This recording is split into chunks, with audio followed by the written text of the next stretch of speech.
What's good, y'all? Welcome to another episode of Black Man's Thoughts.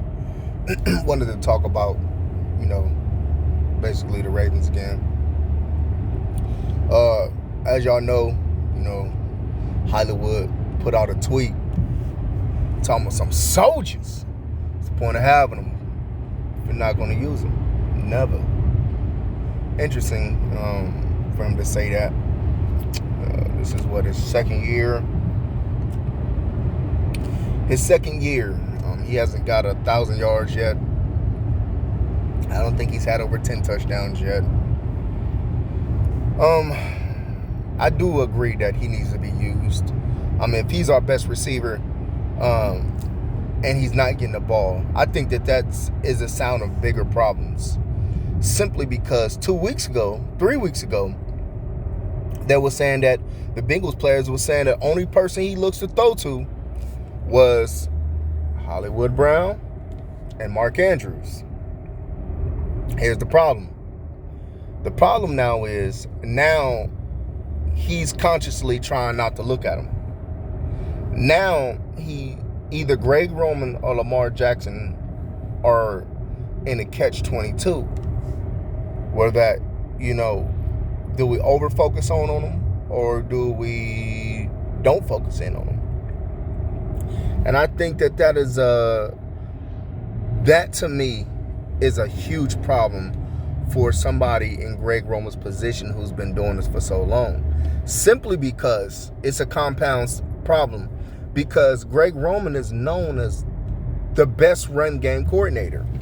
But he also known as being the worst pass offense coordinator. So when you have a young player who barely has any stats, who's barely been in the NFL, complaining already, saying like with the big never, to me it sounds like he doesn't feel like he's a part of this offense. And to me that tells a story on Greg Roman's ability to get his best players that's not linemen and running backs or running quarterback involved in a game plan. I made a post earlier and I said that I don't blame Greg Roman for the Steelers' loss at all. I think it was solely on our offensive line. It was solely on Lamar Jackson. But I can't see him coming back next year simply because of this. Hold on, let me see if I can mute this. No, there we go. So the way I look at it is Lamar Jackson has regressed this season, and that's fine. This is like his second really, really full season? That's the second year is when the player usually slumps. It's called the second year slump. And what happened was Lamar Jackson was never allowed that second year slump because he was thrown in there, and he's thrust in there now. He's trying to become more of an NFL quarterback, reading this and that, and making throws to the outside, not just over the middle. And I think that all of that hand placement on the ball, don't fumble when you're running it, and carry the team on your back, I think it's getting too much to Lamar and it's making him overly think.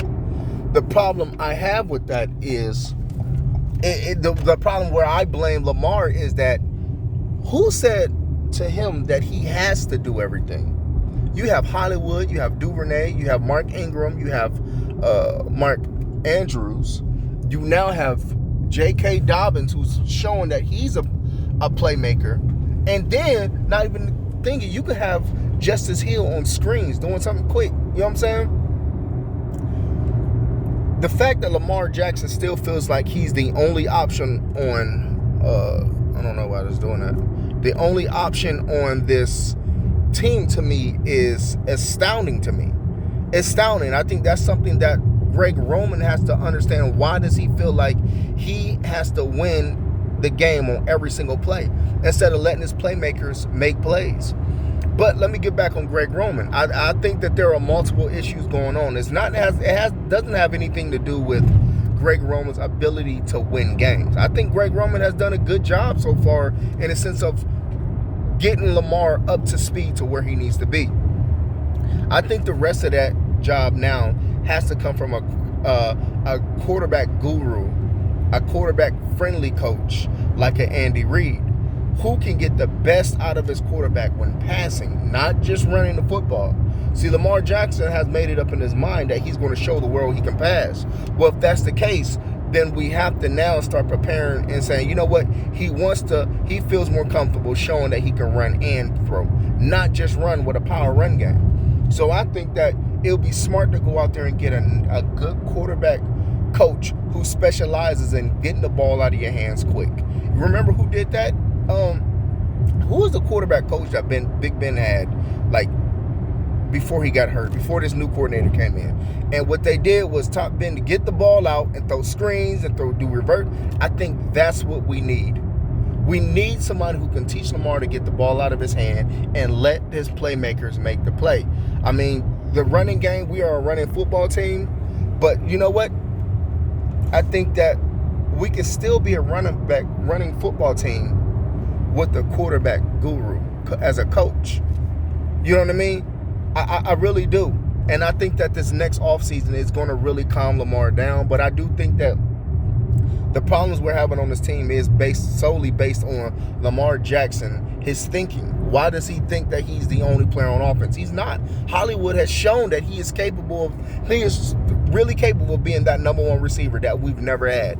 Duvernay is showing that he is a damn playmaker. J.K. Dobbins showing he is a playmaker. Y'all know how I feel. Gus Edwards showing he is a playmaker. Mark Andrews, playmaker. He draws passes in big games, but playmaker. We have some people that can play, who can make some plays. The fact that Lamar thinks that he has to make all the plays, to me, is a huge problem, and it's not being corrected. I don't know if they're scared of Lamar. They don't want to piss him off. I don't know what the deal is, but I do think that Greg Roman this is his last year with us. I really do. I like Wink. I want Wink to stay. And I don't mind Greg Roman staying and just being the run game coordinator. But I think that we need a type of coordinator who specializes in getting the ball out of the quarterback's hands quickly. Let's go to Hollywood. Hollywood, I started off saying that he hasn't even been in this league a hot second. And he's feeling like, you're never using me. I get that feeling. I mean, just look at the work he's put in this whole offseason. Every day he's grinding. Every day he's grinding. He ain't sitting on his ass. He's getting better. He's gained weight. He's got healthy. And this is supposed to be your breakout year. And now you're getting to the point where you're not even being looked at. Why am I putting in all this work and killing my body? See, we have to reward hard work. And I feel like when you don't reward the hard work, then why work hard? Why work hard? Why put myself throughout all this shit if I know for a fact you're not going to reward me? That makes me not want to do it. So I do think you have to be careful on not rewarding Hollywood for his hard work. Why isn't Andrews being targeted? Why is Snead barely being targeted? He was targeted last game with the Steelers, but, you know, we have to do a lot better on what we're doing on getting our players, our playmakers the ball. Clifton Brown was saying something on Vinny and Haney about Mark Ingram was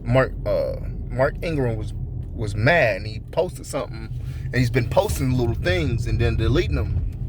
And he says he believes they probably told him that he's no longer a feature back, which he shouldn't be. We know throughout this season, Mark Ingram is not the same running back. He has been outplayed by the young boys, which should happen, and he's been outplayed by Gus Edwards, and now J.K. Dobbins has looked like he's about to explode. So move him down the line. I think that we do better with two backs instead of trying to get three into the game. I would package him during a trade deadline. I would package him and I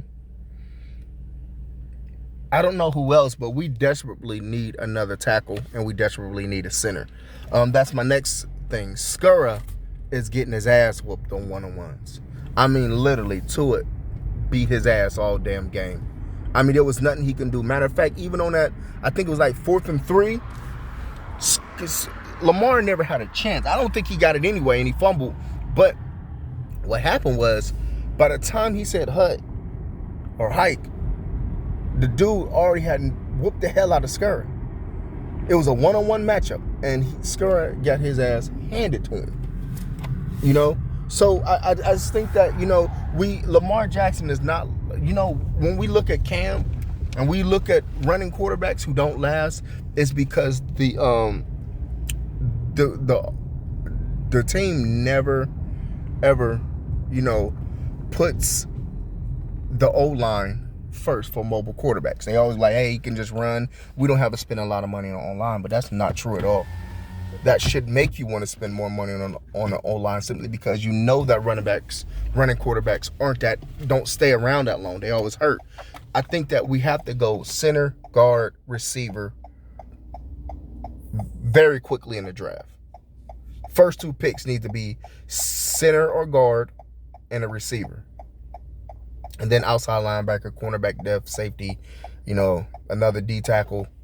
But I just think that these are some of the things I think that if we can clear these things up, we should be good. Why is Lamar Jackson already knowing who he's going to throw to before the play even starts? As soon as he get out the huddle, he's already has in mind who he's going to throw to. And he's not going through his reads anymore.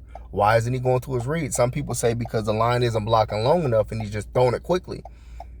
Well, if that's the case, I'd rather you run it than just fucking throw it to whoever. Snead was covered by 152 people to the point where Boykins wasn't open at first, but to the point where the cornerback read his eyes and left Boykins open in end zone to come cover Snead.